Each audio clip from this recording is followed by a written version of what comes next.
विवाद में कई सारे लोग वहां मौके पर पहुंचे थे, कई सारे लोग जो जनता के चुने हुए प्रतिनिधि भी हैं। उनमें हमारे साथ रिंकू सिंह लोहारी मौजूद हैं और ये जिला पंचायत सदस्य भी हैं। क्या हुआ वहां पर? एफआईआर में भी इनका नाम दर्ज है। 150 लोगों पर पुलिस ने एफआईआर दर्ज की है। ये आप लोग तो जनप्रतिनिधि भी हैं, जनता से मिलना जुलना भी होता है, उनकी समस्याओं को लेकर आगे भी बढ़ते होंगे। नहीं लगता कि इस पूरे मामले को लेकर कोई कानूनी रास्ता भी चुनना चाहिए था? या बहुत दिन से कोशिशें हो रही थी, नहीं सुनी गई, तो ये रिटेलिएशन है लोगों का जो खुद पहुंच गए लोग? मैं आपको बता दूं भाई साहब कि इस मकबरा और ठाकुर द्वारा के विवाद में मठ मंडल कमेटी ने फतेहपुर के जिलाधिकारी महोदय को ज्ञापन बहुत पहले दे दिया था और ज्ञापन देने के साथ साथ हमारे माननीय जिलाध्यक्ष श्री मुखलाल पाल जी ने कप्तान साहब से समय भी ले रखा था कि हमें इस विषय में बात करनी है। 11 तारीख जो निश्चित थी, 11 तारीख इसलिए निश्चित थी कि 11 तारीख को हम लोग ठाकुर कपूरी महाराज जी के जो चौराहे में एकत्रित होना है और वो जो ठाकुर द्वारा के रूप में मंदिर है वहां पर जाके साफ सफाई करना है।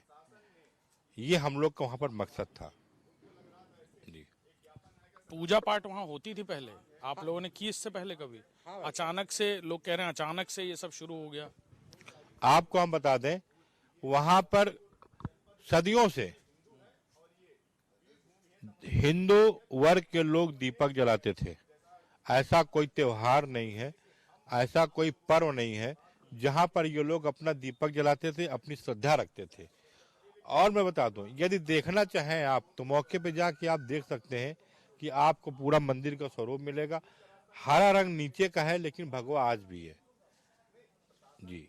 वहाँ पथराव हुआ, दोनों समुदाय आमने सामने आ गए, ऐसी भी परिस्थिति हुई कई बार, आप तो थे मौके पर।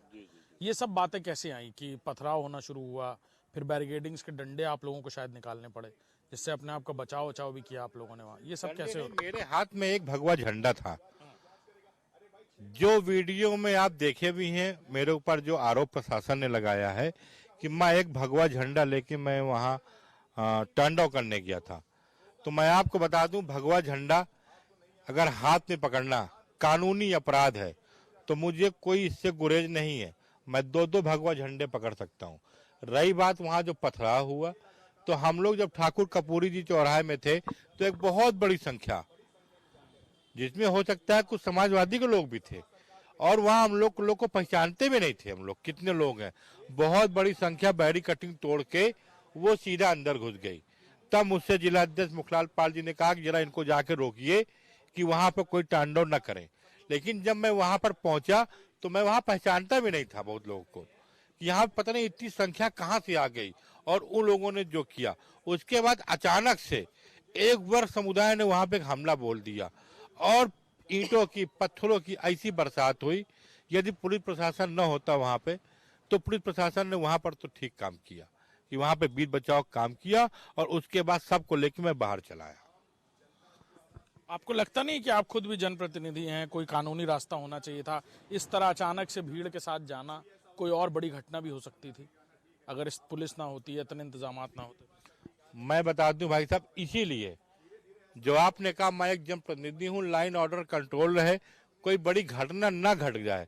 जब पूरी भीड़ अंदर चली गई बैरिकेडिंग तोड़ के, तब मैं वहां पे गया कि सबसे मैं वहां मना कर रहा था कि ऐसा कोई मत करिए मत करिए मत करिए। लेकिन ये इतनी बड़ी संख्या थी कि हम वहां पे रोक नहीं पा रहे थे लोगों को। और बाकी मेरा पूरा प्रयास था कि वहां सबको रोकना और ऐसी कोई घटना न होने पाए। एफआईआर हुई, आपका भी नाम एफआईआर में है। आगे कानूनी कार्रवाई भी होगी। आप लोगों ने क्या सोचा है, अब आगे क्या होगा? आपको हम बता दें, मेरे ऊपर एक भगवा झंडा उठाने की जो भी कार्रवाई हुई है, मैं चाहता हूं कार्रवाई उनके ऊपर होना चाहिए जहां से पत्थर गिर रहे थे, जिनके हाथों में वीडियो में पत्थर है, फोटो में पत्थर है, डंडे हैं, लाठी है, तलवार भी आपको मिलेंगी लोग अगर आप वीडियो ठीक से देखेंगे। और बताइए, हम लोग पर एफआईआर कर दी गई है। एफआईआर तो जो दूसरा समुदाय है, मुझे कहने में कोई दिक्कत नहीं है, वो पूरा मुस्लिम समुदाय था। आज की तारीख में एक तरफा कार्रवाई प्रशासन ने की है। यदि हमारी बात नहीं सुनी जाएगी तो हम लोग अपनी बात लेके उत्तर प्रदेश के मुख्यमंत्री माननीय योगी जी के दरबार में जाएंगे और उनको पूरी बात से अवगत कराएंगे। मैं आपसे कह देता हूँ आगे भी ये मन जाकर वहाँ सफाई इस तरह की चीज़ें भी प्लान की जा रही हैं। ये भी हो रहा है 16 तारीख को डेट रखी गई है, फिर से जाया जाएगा।